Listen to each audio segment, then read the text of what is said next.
Hello student, आपका हमारे YouTube channel पर स्वागत है। आज के इस वीडियो में हम जनवरी 2024 में जो सीटेट का एग्ज़ाम हुआ था उसका पेपर 1 में जो मैथ्स के क्वेश्चन पूछे गए थे उसको सॉल्व करेंगे। तो आइए स्टार्ट करते हैं अपने इस वीडियो को। तो पहला क्वेश्चन है, हमें इसकी वैल्यू निकालनी है। ठीक है, तो हमें दे रखा है 25.3 into 5 minus 35 divided by 5 minus 3 into 18.5। ठीक है, तो यहाँ पर हम बोर्ड मास लगाएंगे।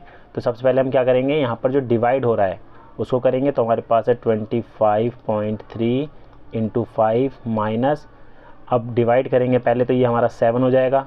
ठीक है, ये हो जाएगा 35 को 5 से डिवाइड करेंगे तो 7 हो गया, माइनस 3 इंटू 18.5।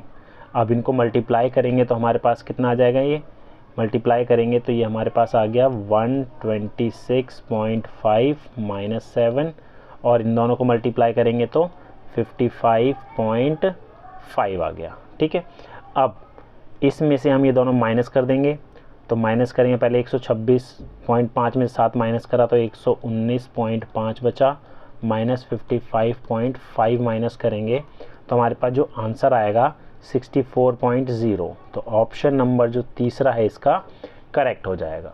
ठीक है, अगला क्वेश्चन हमारे पास है, इसमें ये बोला गया है किसी स्थान O से आरंभ करके एक मेंढक जो है 3 कदम और एक खरगोश जो है 7 कदम की छलांग लगाते हैं। निम्न में से किस कदम पर वे दोनों एक साथ छलांग लगाएंगे। तो देखिए, मेंढक जो है वो 3 कदम, और जो खरगोश जो है वो 7 कदम छलांग लगाता है। तो ऑप्शन हमें दे रखे हैं, 4 ऑप्शन दे रखे हैं। ठीक है, तो किस कदम पर वे दोनों एक साथ छलांग लगाएंगे। तो देखिए, इन चारों में से जो भी नंबर 3 और 7 दोनों से डिवाइड हो रहा होगा वो इसका आंसर होगा। तो देखिए, यहाँ पर अगर मैं 354 को डिवाइड करूँ 3 से, ठीक है, तो 3 का डिविजिबिलिटी रूल देखिए क्या होता है, अगर मैं तीनों डिजिट को ऐड करूँ तो 3 से डिवाइड होना चाहिए। तो 3 से करेंगे तो ये हो रहा है हमारे पास कितना, 12 तो होता है। अब 7 से देख लेते हैं, 7 पंजे 35, लेकिन 4 नहीं हो रहा तो ये 7 से नहीं हो रहा तो ये भी नहीं होगा। ठीक है, तो ये तो हमारा 3 से हो ही नहीं रहा है। अब 3 से डिवाइड करोगे तो 3 से हो नहीं रहा है, क्योंकि ऐड करेंगे 3 3 6 और 10 आ रहा है। ठीक है, इसको करके देखेंगे, इसमें टोटल 11 आ रहा है तो ये भी नहीं हो रहा है। इसमें देखिए, इसमें करेंगे 18 टोटल आ रहा है, 3 से डिवाइड हो रहा है। अब 37 और 8, इसको हम 7 से करके देखेंगे, 7 पंजे 35 माइनस किया 2, 8 7 चौक 28, तो पूरा डिवाइड हो रहा है।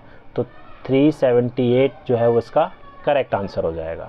अगला क्वेश्चन हमारे पास है, which of the following statements is correct.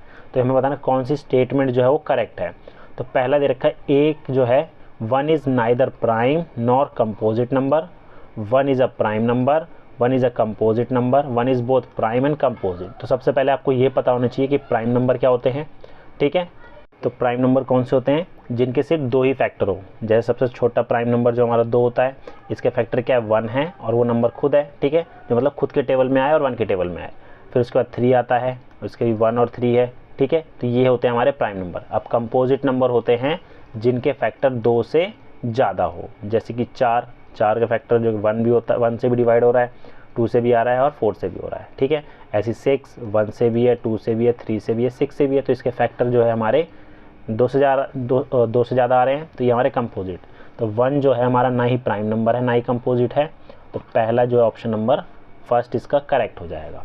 अगला क्वेश्चन हमारे पास है, इसमें क्या बोला गया है, 25,454 प्राप्त करने के लिए इन तीनों के योग में से क्या घटाया जाए। तो सबसे पहले हम इन तीनों को जोड़ लेते हैं, 9909, 9099 और 9009, इनको हम ऐड कर लेते हैं।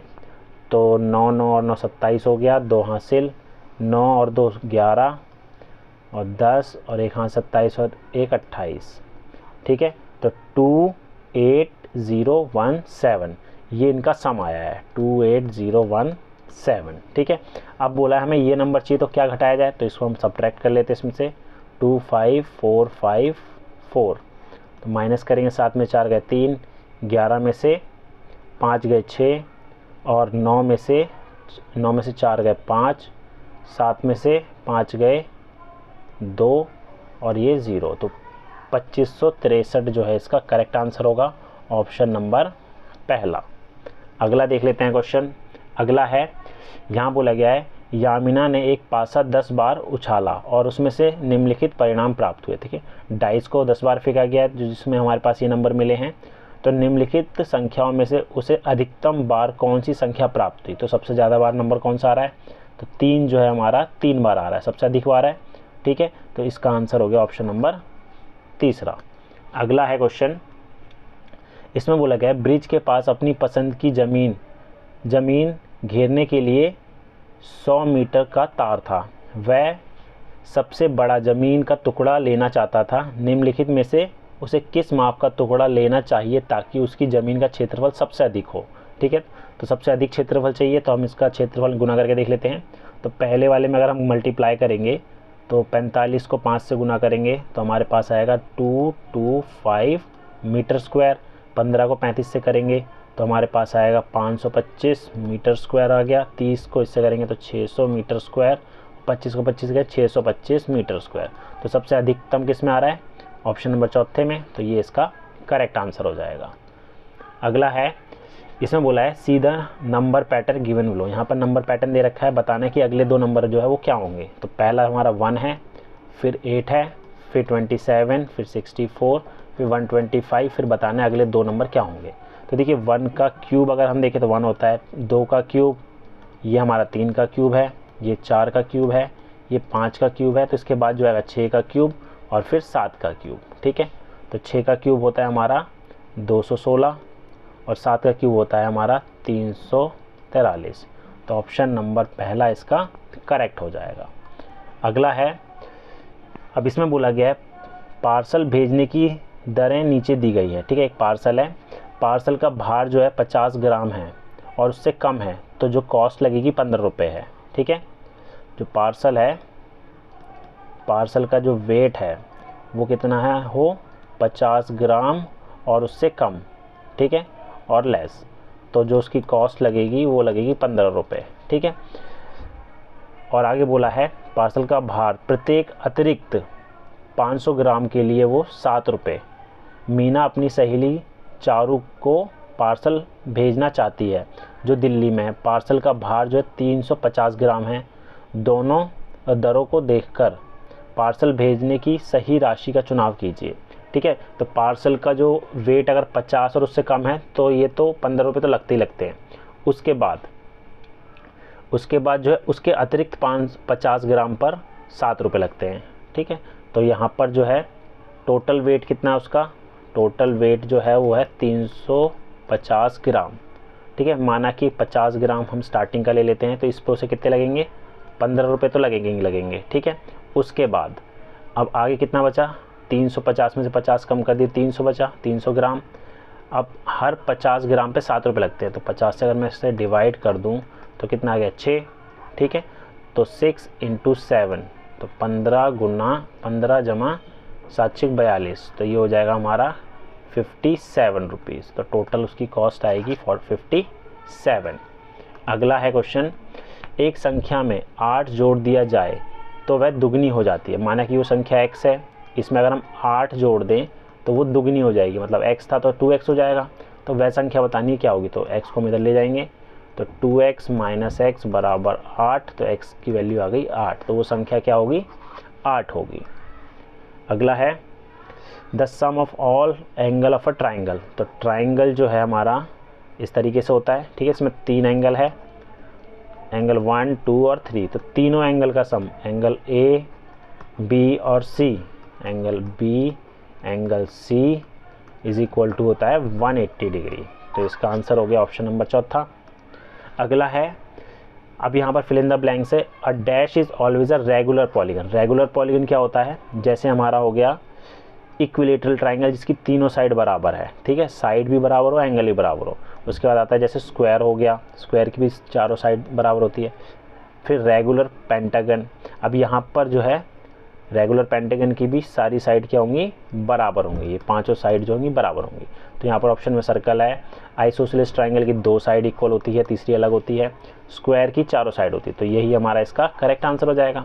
ठीक है, यहाँ पर पेंटागन बोला है, यहाँ अगर रेगुलर पेंटागन होता तो उसकी सारी साइड इक्वल होती, लेकिन यहाँ तो पेंटागन है तो ऑप्शन नंबर तीसरा इसका करेक्ट आंसर हो जाएगा। The sum of all angle of a triangle is, ये हमने कर लिया है। अगला क्वेश्चन है how many packet of 1/12 kg salt can be made from 7 1/2 kg of salt. ठीक है, एक 7 होल 1/2 kg सॉल्ट है, इससे हम कितने पैकेट बना सकते हैं, जो एक पैकेट का वेट है 1/12 kg। तो हम डिवाइड कर देंगे इसको एक पैकेट के वेट से। ठीक है, तो इसको होल है, इसको कैसे करेंगे, 2 को 7 से गुना करा और एक जोड़ा, 2 7 14 1 15, 15/2 डिवाइड 1/12, तो 15/2 गुना 12 तो 6, 15 6 90, तो 90 पैकेट इसके बनाए जा सकते हैं। ठीक है, अगला है क्वेश्चन, इसमें बोला गया है 1 मिलीमीटर इज सेम एज, तो 1 सेंटीमीटर जो है हमारा 10 मिलीमीटर के बराबर होता है। ठीक है, तो 1 मिलीमीटर जो है वो 1/10 सेंटीमीटर के बराबर होगा, जो कि होता है 0.1 सेंटीमीटर। तो ऑप्शन नंबर जो है इसका तीसरा करेक्ट हो जाएगा। अगला क्वेश्चन है which one of the following cost list, निम्नलिखित में से किसकी लागत सबसे कम है। तो पहले दे रखा है 75 dozen item of ₹7.5 each item, एक आइटम की कीमत 7.5 रुपये है और 75 दर्जन है, तो एक दर्जन में 1 डजन जो है वो होता है हमारा 12 आइटम्स। ठीक है, तो टोटल हमारे पास कितने हो गए 75 × 12 और एक की कीमत है 7.5, तो 7.5 से मल्टीप्लाई करा तो ये आ जाएगा हमारे पास 6750 रुपीज़। ठीक है, तो ये तो आ गया फर्स्ट वाले की। अब सेकंड वाला है 75 पैकेट है और एक की कीमत है कितनी 750, बी वाले का निकाल लेते हैं, तो 75 गुना 750 तो कितना हो जाएगा ये 56250, तो 56,250 हो गया। अगला देख लेते हैं, अगला है हमारे पास 750 पैकेट और 7.5 रुपये एक की कीमत है। ठीक है, सी वाला, तो 750 गुना 7.5 तो मल्टीप्लाई करेंगे तो 5625 इसका करेक्ट आंसर हो जाएगा। चौथा है सी डी वाला, चौथा 1.5 डजन आइटम और एक की कीमत है 750। ठीक है, तो 7.5 पहले एक दर्जन में 12 होते हैं, फिर 750 तो ये आएगा 67500। तो सबसे कम कीमत किसकी आ रही है 6750 इसकी है, तो सबसे कम कीमत जो है ऑप्शन नंबर तीसरा है। ठीक है, इसका होगा। तो ये वो क्वेश्चन थे जो कि जनवरी 2024 के सीटेट पेपर 1 में मैथ्स के क्वेश्चन पूछे गए थे। उम्मीद है आपको हमारा वीडियो पसंद आया होगा। Thank you.